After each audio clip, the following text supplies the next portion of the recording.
Sementara itu pemirsa, Tiongkok mengklaim telah mampu mengatasi wabah COVID-19. Ya, dalam 5 hari terakhir rata-rata dari terjadi penurunan temuan kasus baru di daratan Tiongkok. Bali akan mengelilingi kota Beijing untuk melihat apakah perkembangan seperti yang disampaikan oleh banyak media maupun pemerintah setempat bahwa kondisi di China khususnya sudah mulai kondusif.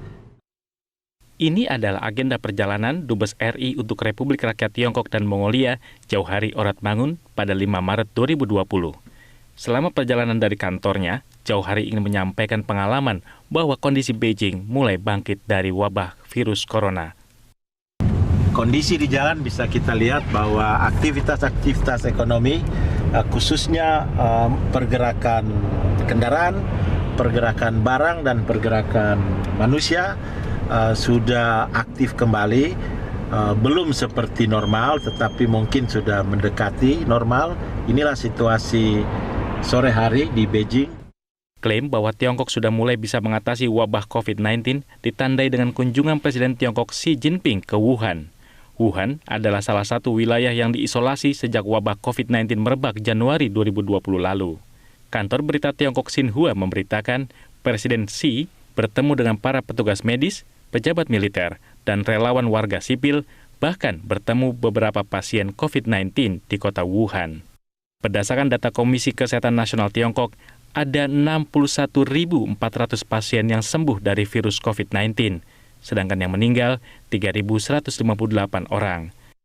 Dalam 5 hari terakhir, terjadi penurunan temuan kasus baru di daratan Tiongkok. 新增确诊病例和新增疑似病例连续5天保持在2位数。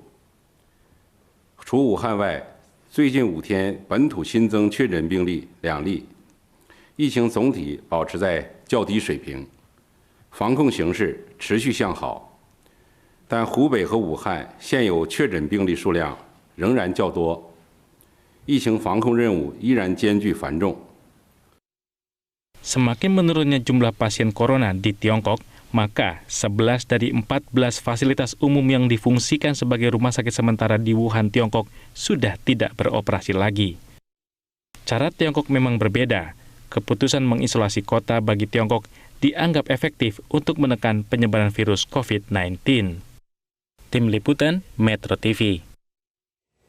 Ya, pemirsa, untuk membahas seperti apa situasi Tiongkok saat ini dalam menangani wabah COVID-19 dan apa pelajaran yang bisa diambil dari pengalaman ataupun juga dari kebijakan pemerintah Tiongkok mengatasi wabah ini, kita tersambung dengan Duta Besar Republik Indonesia untuk Tiongkok dan Mongolia, ada Pak Jauhari Oratmangun.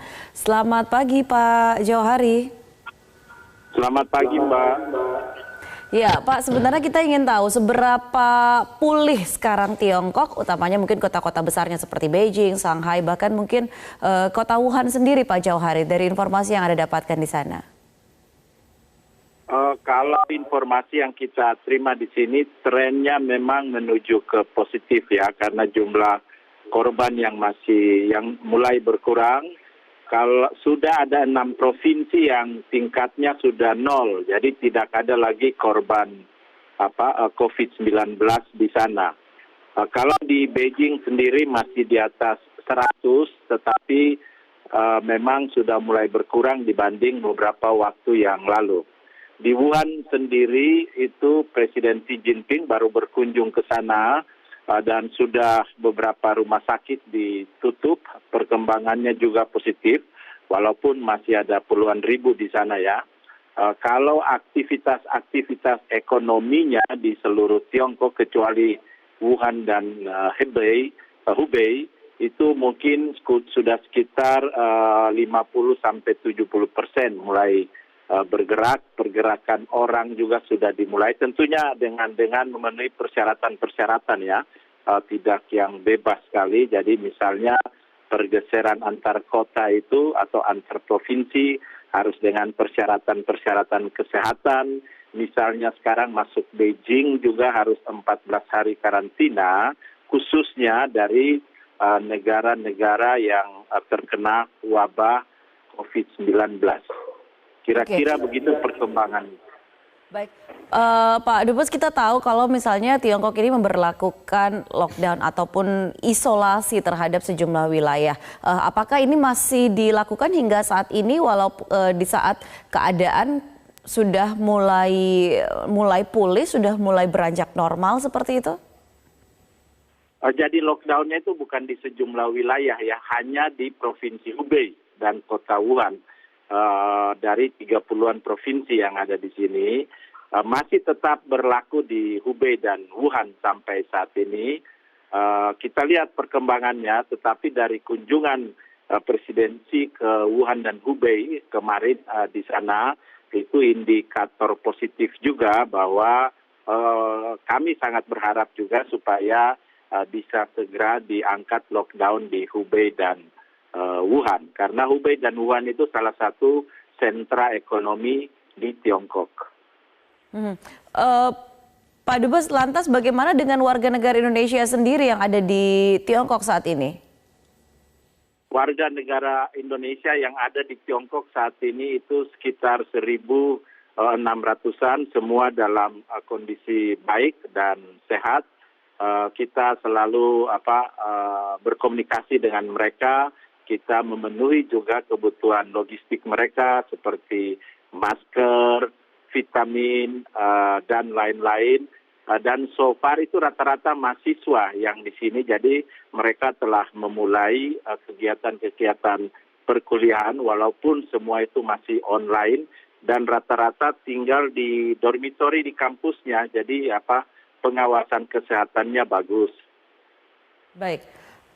Lantas kalau kita lihat dari apa yang dilakukan oleh pemerintah Tiongkok sendiri, Pak Jauhari, Anda juga ikut mengalami ataupun juga menyaksikan secara langsung seperti apa kebijakan yang diambil. Kita tahu bahwa selain ada lockdown terhadap kota Hubei, maksud kami provinsi Hubei, kota Wuhan seperti itu, lantas apa lagi yang sebenarnya paling menarik dan mungkin bisa dilakukan oleh negara-negara lain dalam mengatasi wabah COVID-19 ini?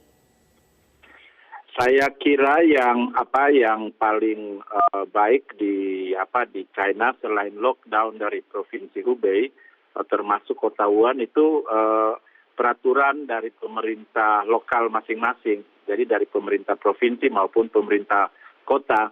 Tapi yang lebih utama itu adalah masyarakat yang mengikuti tanpa harus panik dengan anjuran-anjuran yang diberikan oleh pemerintah yang saya sebut tadi, pemerintah kota, pemerintah lokal, dan disiplin masyarakat sendiri juga yang menjaga kawasannya sehingga bisa terdeteksi kalau ada pergeseran manusia dan orang, dan kemudian disiplin dalam aspek pencegahan, jadi seperti mencuci tangan, mereka yang sakit memakai masker, kemudian kegiatan-kegiatan yang sifatnya umum itu ditiadakan. Jadi seperti itu, lalu kalau bertemu orang menjaga jarak dan lain-lain.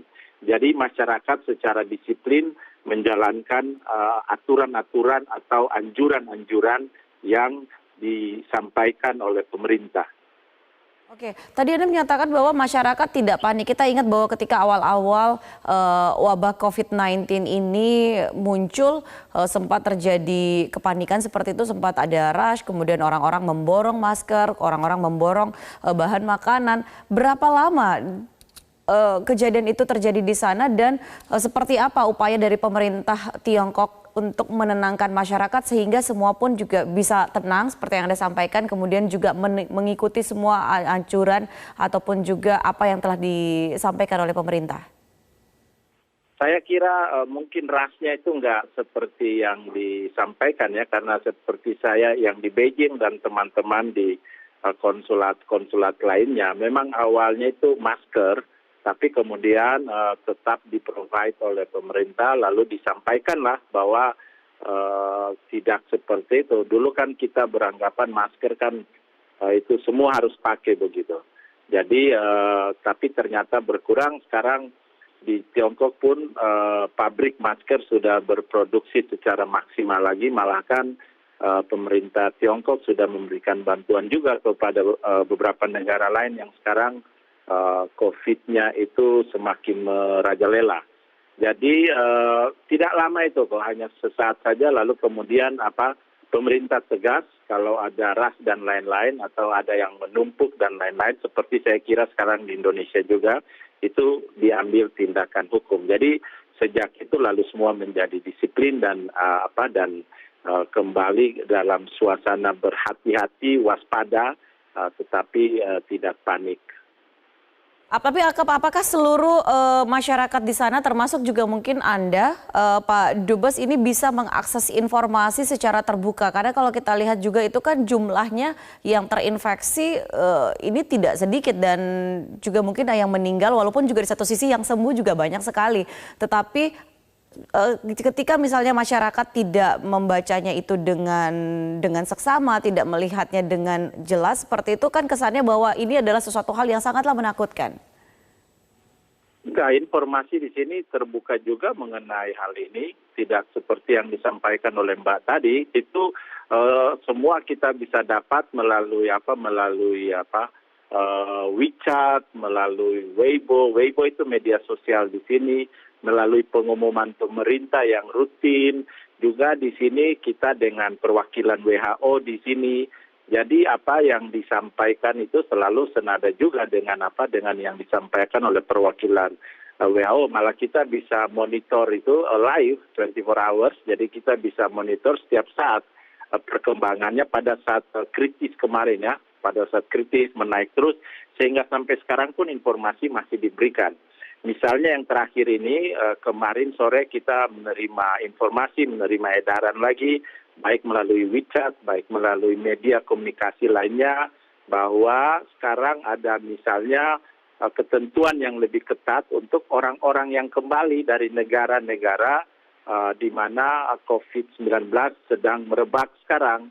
Jadi harus memenuhi ketentuan misalnya 14 hari di karantina dan lain-lain.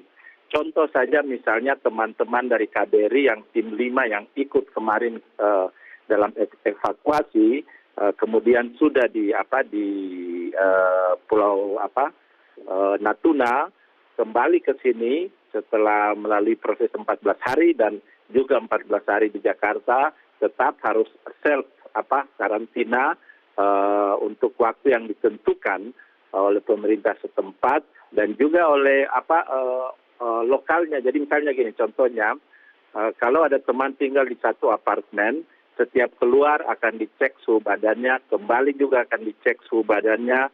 Kita kemana-mana di tempat umum di sini akan dicek suhu badannya. Lalu kemudian misalnya tadi teman yang tadi harus 1 minggu atau 14 hari di apartemennya dulu sebelum ke kantor.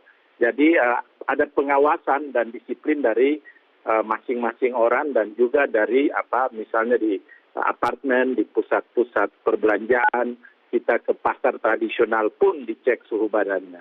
Kira-kira seperti itu. Termasuk juga yang datang kembali ke Tiongkok seperti itu, termasuk juga ketika misalnya WNI datang ke Tiongkok pun juga harus melalui prosedur pengecekan kesehatan dan juga karantina seperti itu.